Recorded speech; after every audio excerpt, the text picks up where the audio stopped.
السلام علیکم ورحمۃ اللہ وبرکاتہ.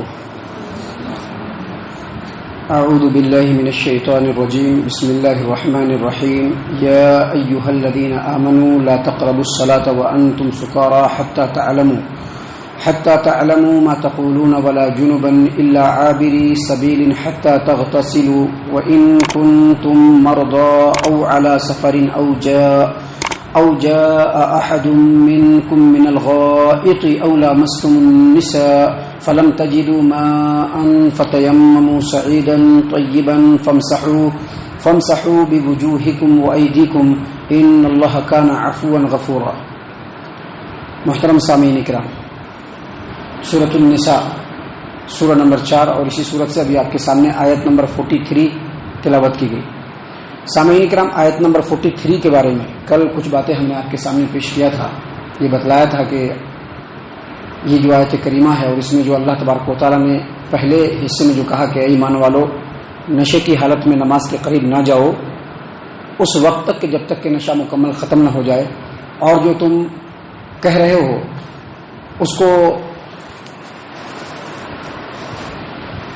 نشے کی حالت میں تم لوگ نماز کے قریب نہ جاؤ اس وقت تک کہ جب تک کہ نشہ بالکل ختم نہ ہو جائے. یہ بات کل آپ کو بتلائی گئی تھی، اور ساتھ ہی ساتھ یہ بھی بتلایا گیا تھا کہ اگر حالت جنابت میں ہو تو مسجد کے اندر داخل نہیں ہونا ہے، اس وقت تک نماز نہیں پڑھنا ہے جب تک کہ غسل نہ کر لے. یہ پوری آیت کریمہ میں اللہ تبارک و تعالیٰ نے دراصل اسی بات کو بیان فرمایا ہے کہ نماز کو مکمل ادا کرنا ہے، نماز کو ناقص ادا نہیں کرنا ہے. اگر آدمی نشے کی حالت میں ہے تو نشہ بالکل ختم ہو جانا چاہیے. یہ دوسرا حکم ہے. حالانکہ بعد میں اللہ تبارک و تعالیٰ نے وہ احکام نازل فرمائے جس میں نشے کو مکمل طور پر بیان کر دیا گیا. کوئی بھی نشہ آدمی نہیں کر سکتا ہے، اگر نشہ کرے گا تو وہ اس کے لیے حرام ہے. اور دوسری بات اللہ تبارک و تعالیٰ نے یہ بتلائی کہ اگر حالت جنابت میں ہو تو غسل کر لو، غسل کرنے کے بعد ہی مسجد میں جانا ہے یا نماز پڑھنا ہے. اس کے بعد اللہ تبارک و تعالیٰ نے فرمایا کہ وَإِن كُنتُم مَرْضَىٰ أَوْ عَلَىٰ سَفَرٍ أَوْ جَاءَ أَحَدٌ مِّنكُم مِّنَ الْغَائِطِ أَوْ لَامَسْتُمُ النِّسَاءَ فَلَمْ تَجِدُوا مَاءً فَتَيَمَّمُوا صَعِيدًا طَيِّبًا فَامْسَحُوا بِوُجُوهِكُمْ وَأَيْدِيكُمْ.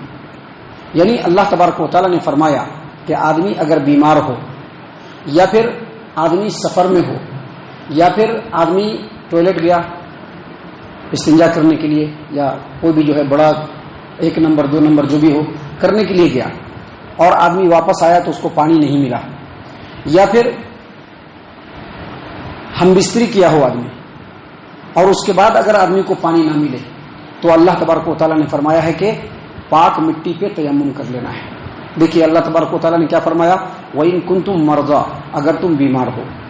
بیمار ہو کا مطلب ایسی بیماری، حافظ ابن کثیر رحمہ اللہ نے فرمایا کہ ایسی بیماری جس بیماری میں اگر آدمی پانی کو چھوئے تو اس کے بیماری کے بڑھ جانے کا اندیشہ ہو، تو ایسی صورت میں اس کو پانی موجود ہے پھر بھی اس کو تیمم کرنا ہے. تیمم کس چیز سے کرنا ہے؟ مٹی سے کرنا ہے. اللہ تبارک و تعالیٰ نے آگے فرمایا او علی سفرن، یا آدمی سفر میں ہو. سفر چھوٹا بھی ہو سکتا ہے اور بڑا بھی ہو سکتا ہے. سفر کا یہاں پر کوئی سفر کی تحدید نہیں ہے، سفر کی تعین نہیں ہے کہ نہیں اتنے دور کی سفر ہونی چاہیے، نہیں اتنے کلومیٹر کا سفر ہونا چاہیے. اس کی کوئی تعین نہیں ہے.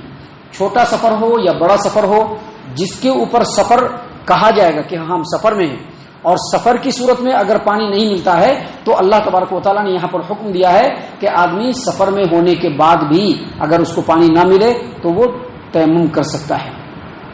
یا پھر اللہ تبارک و تعالیٰ نے آگے فرمایا او جاء احد منکم من الغائط، یا آدمی ٹوائلٹ سے واپس آئے. اب ٹوائلٹ سے واپس آنے کے بعد وضو کرنا ہے. ٹوائلٹ سے واپس آنے کے بعد کیا کرنا ہے؟ وضو کرنا ہے. لیکن اس کے پاس پانی نہیں ہے تو اللہ تبارک و تعالیٰ نے ایسی صورت میں بھی کہا کہ تیمم کرنا ہے.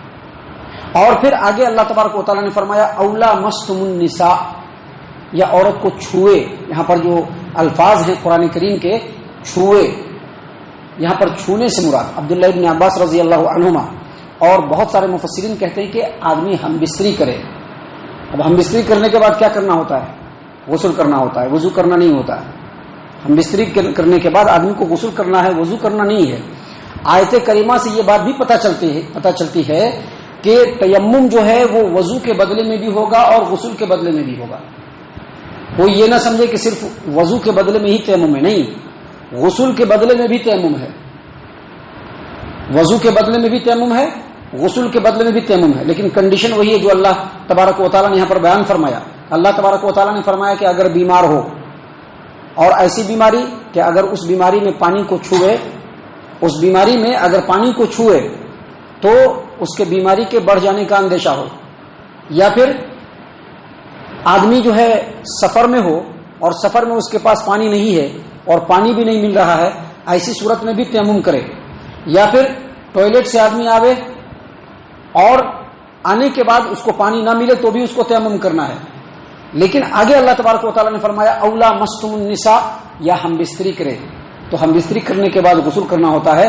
اللہ تبارک و تعالیٰ نے کہا کہ اگر اس کے بعد بھی پانی نہ ملے تو آدمی بغیر کسی جھجک کے تیمم کر کے نماز کو ادا کرے، کیونکہ شریعت نے جو حکم دیا ہے وہ آدمی کی آسانی کے لیے، تنگی کے لیے نہیں۔ آدمی یہ نہ سمجھے کہ کیسے تیمم کر کے جائیں گے نماز پڑھنے کے لیے، کپڑا بدل لیجئے، تیمم کر لیجئے، نماز پڑھنے کے لیے چلے، اگر پانی نہیں ہو تو پانی کا انتظار نہیں کرنا ہے بیٹھ کر کے۔ سامعین کرام، اس سلسلے میں اللہ کے رسول صلی اللہ علیہ وسلم نے مکمل تعلیم دی ہے کہ تیمم کیسے کرنا ہے، تیمم کس انداز میں کرنا ہے، اس کے بارے میں اللہ کے رسول صلی اللہ علیہ وسلم نے مکمل تعلیم دی ہے۔ دیکھیے اللہ تبارک و تعالیٰ نے یہاں پر فرمایا فَتَيَمَّمُوا صَعِيدًا طَيِّبًا۔ تیمم جو کہتے ہیں ہم لوگ، تیمم کا مطلب ہوتا ہے ارادہ کرنا، کسی بھی چیز کا ارادہ کرنا، اور صعیدن کا مطلب ہوتا ہے مٹی، اور صعیدن کے ساتھ طیبن اس کا مطلب پاک مٹی، پاک مٹی۔ آدمی اگر سفر میں ہے، اس کو پانی نہیں ملا تو پاک مٹی دیکھ لے۔ پاک مٹی کہاں ہوگا؟ آپ آزو بازو میں سڑک کے دیکھیں گے زمین ہوگا، یا سڑک سے آگے چلے جائیں گے تو وہاں پر بھی زمین ہوگا۔ زمین پر بلا جھجک ہاتھ ماریے، اور ہاتھ مار کر کے پھونکیے، چہرے کو پوچھیے اور اپنے ہاتھ کو پوچھیے، بس مسح ہو گیا، تیمم ہو گیا۔ اسی کو تیمم کہا جاتا ہے۔ سامعین کرام، اس سلسلے میں حدیث ہے، مسند احمد کی حدیث ہے۔ مسند احمد میں امام احمد نے عبد الرحمن بن ابزہ کی روایت کو بیان کیا، اور یہی روایت صحیح البخاری کے اندر بھی ہے۔ صحیح البخاری کتاب التیمم حدیث نمبر 338۔ اللہ کے رسول صلی اللہ علیہ وسلم کے دو ساتھی، دو صحابی، ایک عمر بن خطاب رضی اللہ عنہ، دوسرے عمار بن یاسر رضی اللہ عنہ، دونوں وہاں پر موجود ہے۔ ایک آدمی عمر بن خطاب رضی اللہ عنہ کے پاس آتا ہے اور آ کر کے پوچھتا ہے کہ اللہ کے رسول، اے عمر بن خطاب رضی اللہ عنہ، میں جنوبی ہو گیا ہوں، ناپاک ہو گیا ہوں، اور میرے پاس پانی نہیں ہے، میں کیا کروں؟ تو کہا کہ تم نماز نہیں پڑھو۔ عمار بن یاسر رضی اللہ عنہ بغل میں بیٹھے ہوئے ہیں، انہوں نے کہا کہ اے امیر المومنین، آپ کو یاد ہوگا ہم لوگ رسول اللہ صلی اللہ علیہ وسلم کے زمانے میں ایک مرتبہ ایک سفر پہ تھے، ایک سریہ میں تھے، سفر پہ تھے، ہمارے پاس پانی نہیں تھا اور ہم لوگوں کو احتلام ہو گیا۔ تو ایسی صورت میں آپ نے نماز نہیں پڑھی، لیکن میں نے کیا کیا، جس طرح سے جانور مٹی پہ لوٹ پوٹ کرتا ہے ویسے میں نے لوٹ پوٹ کر لیا اور نماز پڑھ لیا۔ جب نبی صلی اللہ علیہ وسلم کے پاس آیا، اس واقعے کا ذکر کیا، تو اللہ کے رسول صلی اللہ علیہ وسلم نے فرمایا کہ اسے لوٹ پوٹ کرنے کی ضرورت نہیں تھی، اگرچہ تم کو غسل کی ضرورت ہے پھر بھی لوٹ پوٹ کرنے کی ضرورت نہیں تھی، بلکہ کرنا کیا چاہیے تھا، ہاتھ کو جو ہے مٹی پر مارنا ہے ایک مرتبہ، یہ دو مرتبہ مارنے کی کوئی دلیل نہیں، ایک مرتبہ مٹی پہ ہاتھ کو مارا ایسے کر کے، اور اس کے بعد اس میں اللہ کے رسول صلی اللہ علیہ وسلم نے اپنے ہاتھ مبارک کو مٹی پر مارنے کے بعد ایسے پھونکا نبی صلی اللہ علیہ وسلم، اور اس کے بعد ہاتھ کو اپنے چہرے پر مل لیا، اور پھر یہ جو بایاں ہاتھ ہے اس سے دائیں ہاتھ کے نیچے اور دائیں ہاتھ سے بائیں ہاتھ کے نیچے، یہ ہو گیا تیمم کمپلیٹ۔ سامعین کرام، یہ جو تیمم ہے یہ طہارت میں وضو اور غسل کا بدل ہے، پورے اعضاء کا بدل نہیں کہ پورے جسم پہ پھیرنا ہے یا جتنے اعضاء پہ وضو کرتے ہیں ان تمام پہ پھیرنا ہے، اس چیز کا بدل نہیں ہے، بلکہ طہارت میں وضو اور غسل کا بدل ہے تیمم، اور طریقہ وہی ہے جو پیارے رسول صلی اللہ علیہ وسلم نے فرمایا۔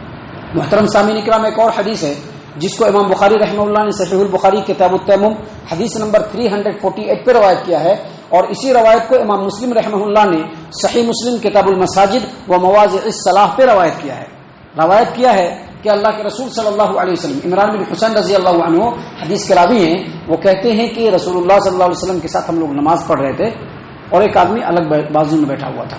نماز کے بعد اللہ کے رسول صلی اللہ علیہ وسلم نے اس سے پوچھا کہ تم نے نماز کیوں نہیں پڑھی؟ تم نے نماز کیوں نہیں پڑھی ہم لوگوں کے ساتھ؟ کہا کہ اللہ کے رسول صلی اللہ علیہ وسلم ہم جنبی ہو گئے، ہم ناپاک ہو گئے. تو کہا کہ بس تمہارے لیے اتنا، اور پانی بھی نہیں ہے. تو اللہ کے رسول صلی اللہ علیہ وسلم نے کہا کہ بس تمہارے لیے اتنا کافی ہے کہ تم مٹی سے تیمم کر لو. اسی چیز کو اللہ تبارک و تعالیٰ نے یہاں پر بیان فرمایا ہے کہ وَإِن كُنتُم مَرْضَىٰ، اگر تم بیمار ہو اور بیماری کے حالت میں پانی چھونے سے بیماری کے بڑھ جانے کا اندیشہ ہو، اعضاء کے خراب ہو جانے کا اندیشہ ہو، شل ہو جانے کا اندیشہ ہو، لقوا وغیرہ مار دینے کا اندیشہ ہو، یا اس طرح کی کوئی بھی چیز ہو جس سے بیماری بڑھ جائے. اس کے بعد اللہ تبارک و تعالیٰ نے فرمایا او علی سفرین، یا پھر تم سفر میں ہو. بیماری کی حالت میں پانی رہے گا تب بھی نہیں کرنا ہے. سفر کی حالت میں پانی نہیں ملے گا تو سفر کی حالت میں پانی نہیں ملے گا تو تیمم کرنا ہے. اگر سفر کی حالت میں پانی ہو تو وضو کرنا ہے. آگے اللہ تبارک و تعالیٰ نے کیا فرمایا کہ اگر پیشاب پخانے سے واپس آؤ اور پانی نہ ملے تو، اور پھر آگے فرمایا کہ اگر ہم بستری کر لیا ہے، پانی نہیں ہے، غسل نہیں کر پائیں گے تو. ان تمام صورتوں میں اللہ تبارک و تعالیٰ نے فرمایا کہ فَتَيَمَّمُوا صَعِيدًا طَيِّبًا، تم پاک مٹی سے تیمم کرو. فَامْسَحُوا بِوُجُوهِكُمْ وَأَيْدِيكُمْ، یہاں پر اللہ تبارک و تعالیٰ نے کلیئر فرمایا فَامْسَحُوا بِوُجُوهِكُمْ وَأَيْدِيكُمْ، مٹی سے اپنے چہرے کو پوچھ لو اور اپنے ہاتھوں کو پوچھ لو. بس چہرے کو پوچھ لینا ہے اور اپنے ہاتھوں کو پوچھ لینا ہے. طریقہ بالکل وہی جو ہم نے حدیث کی روشنی میں آپ کے سامنے پیش کیا. اور یاد رکھیے جو تیمم ہے یہ ہماری امت کے لیے، ہم سے پہلے جو نبی صلی اللہ علیہ وسلم سے پہلے جو امتیں گزری ہیں اس کے لیے نہیں ہے.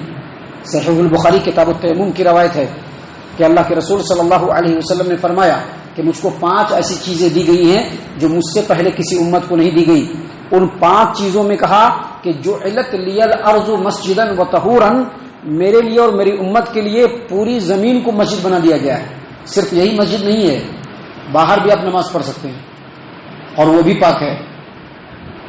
اگر کسی بیابان میں ہیں، جنگل میں ہیں، آپ کے پاس کچھ بھی نہیں ہے، کچھ بھی نہیں ہے، بس آرام سے بغیر کسی جھجک کے ہاتھ کو مٹی پہ مارنا ہے. جو مٹی ہوگا وہاں پر ہاتھ کو مارنا ہے. جو بھی زمین ہو، جیسی بھی زمین ہو، زمین کے لیے بھی شرط نہیں ہے کہ ایک دم مٹی والا ہی زمین ہو. بہت ساری جگہوں پر پتھریلی زمین ہوتی ہے. پتھریلی زمین ہو، اس کو اعلیٰ وجہ الارض کہتے ہیں. پتھریلی زمین ہو، شوریدہ زمین ہو، جیسی بھی زمین ہو، اس زمین کے اوپر ہاتھ مارنا ہے، پھونک مارنا ہے، اور پھونک مار کر کے پہلے چہرے کے اوپر اور پھر اپنے دونوں ہاتھوں کے اوپر مسح کر لینا ہے. بس یہ تیمم ہو گیا. اللہ تبارک و تعالیٰ نے اسی بات کو بیان کیا ہے. اور نبی صلی اللہ علیہ وسلم نے کہا کہ مجھ سے پہلے کسی امت کو نہیں دیا گیا تھا، صرف میری امت کو اللہ تبارک و تعالیٰ نے یہ اتنا بڑا مقام دیا ہے. اس کے بعد اللہ تبارک و تعالیٰ نے فرمایا ان اللہ کان عفوا غفورا، بے شک اللہ تبارک و تعالیٰ بہت معاف کرنے والا اور بہت زیادہ بخشنے والا. کیا مطلب یہ ہے کہ یہ بھی اللہ تبارک و تعالیٰ کی بخشش ہے، اللہ تبارک و تعالیٰ کا انعام ہے، اللہ تبارک و تعالیٰ کی طرف سے معافی ہے کہ اگر انسان کو پانی نہ ملے یا انسان بیمار ہو تو ایسی صورت میں پانی کو استعمال کرنے کے بجائے وہ مٹی سے تیمم کر سکتا ہے، چاہے وضو کی حاجت ہو چاہے غسل کی حاجت ہو. اللہ تبارک و تعالیٰ ان چیزوں کو معاف فرمانے والا ہے. سامعین کرام، یہ تیمم کب نازل ہوئی، تیمم کب سے مشروع ہوا، اس سلسلے میں بھی ایک حدیث ہے. حدیث صحیح البخاری کتاب التیمم، حدیث نمبر 334. اللہ کے رسول صلی اللہ علیہ وسلم کی زوجہ محترمہ ام المؤمنین عائشہ رضی اللہ عنہا کہتی ہیں کہ ہم لوگ ایک بار نبی اکرم صلی اللہ علیہ وسلم کے ساتھ سفر میں تھے. رستے میں ایک جگہ پر میرا ہار گم ہو گیا، ہار گمے گیا. اب ہار جب گمے گیا تو اللہ کے رسول صلی اللہ علیہ وسلم نے سب لوگوں کو رکنے کے لیے کہا. مقام ایسا تھا کہ وہاں پر پانی بھی نہیں ہے اور کسی آدمی کے پاس پانی بھی نہیں ہے. سارے لوگ بیٹھے ہوئے ہیں، ابو بکر بھی سفر میں ہیں، اللہ کے رسول صلی اللہ علیہ وسلم اور ام المؤمنین عائشہ رضی اللہ عنہا بھی ہیں. تو لوگ ابو بکر کے پاس گئے. کیوں گئے؟ کیونکہ ان کی بیٹی ہے عائشہ. کیا تمہاری بیٹی دیکھو ہار گمی گئی، اس کی وجہ سے ہم لوگوں کو بھی رکنا پڑ رہا ہے، پیارے رسول صلی اللہ علیہ وسلم کو بھی رکنا پڑ رہا ہے، یہاں پر پانی بھی نہیں ہے، لوگوں کے پاس بھی پانی نہیں ہے، کتنی پریشانی ہو گئی. کہتی ہیں کہ ابو بکر رضی اللہ عنہ میرے پاس آئے اور آ کر کے ڈانٹ پھٹکار بھی سنایا اور تھوڑا بہت ہاتھ سے بھی مارا. تو میں ہلی نہیں کیونکہ نبی صلی اللہ علیہ وسلم سوئے ہوئے تھے. میں بالکل خاموشی سے سب کچھ سن لیا. اس کے بعد جب نبی صلی اللہ علیہ وسلم بیدار ہوئے تو اللہ تبارک و تعالیٰ نے تیمم کی یہی آیت کریمہ نازل کر دی. تو اس وقت سے تیمم ہماری شریعت کے اندر چالو ہے اور آج بھی تیمم کر کر کے نماز کسی بھی وقت پڑھا جا سکتا ہے اگر پانی نہ ملے یا بیماری کا سخت اندیشہ ہو تو. محترم سامعین کرام، یہ سب باتیں ہیں جو اللہ تبارک و تعالیٰ نے اس صورت کریمہ میں ہمارے لیے بیان فرمائی ہے اللہ تبارک و تعالیٰ سے دعا ہے کہ اللہ تبارک و تعالیٰ ہم تمام کو ان تمام باتوں کے اوپر خوب غور و فکر اور تدبر کرنے کے ساتھ ساتھ ان باتوں کے اوپر عمل کرنے کی بھی توفیق عنایت فرمائے، آمین۔ اللہ تعالی ہم تمام کو صحیح معنوں میں پکا سچا مومن مسلمان بنائے، اللہ اور اس کے رسول صلی اللہ علیہ وسلم کی اطاعت و فرما برداری کرنے والا بنائے، صحابہ کرام رضی اللہ عنہم کے طریقے پر چلنے والا بنائے، جنت الفردوس میں جگہ عطا فرمائے۔ اے اللہ ہم تمام کو جہنم سے پناہ دے، اے رب العالمین ہم تمام کو جہنم سے پناہ دے، اے مالک الملک ہم تمام کو جہنم سے پناہ دے، آمین یا رب العالمین۔ وما علینا الا البلاغ المبین۔